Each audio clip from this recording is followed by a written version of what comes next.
हाय friends, जय Jagannath. Welcome to my channel. चलते आज बनइबा कोशला शाग।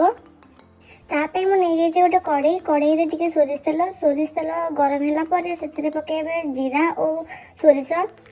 मो जीरा और सोरिष भल भाव फुटीगला। एवं पकईबी शुखिला लंका लंका भल भाव फुटीगला। एवं मुझे पकईबी काटी रखि पियाज पियाज को भल भाव फ्राए करने को देवे।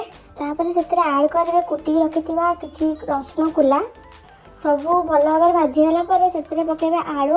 आपड़ चाहिए बैगण पकई पारे। मुझे बैगण आड करनी।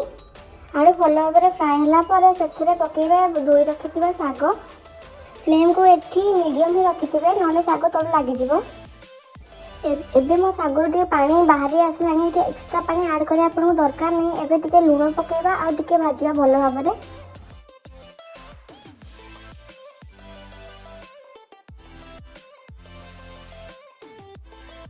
आलू और शाग को भल भाव सिझापी लो फ्लेम में 2 मिनट जाए कवर कर रखिली। कवर कले देखिए ये पानी सुखी जाइए। आलू और शाग भल भाव सिझी कि नहीं थोड़ा चेक करदे। ये मुझे चेक कर सारे मो आलू और शाग भल भाव सिझीगला। एवं लिड को बंद करदेवी। आ गरम गरम मु भात सांगे सर्व करदेवी। Thank you for watching.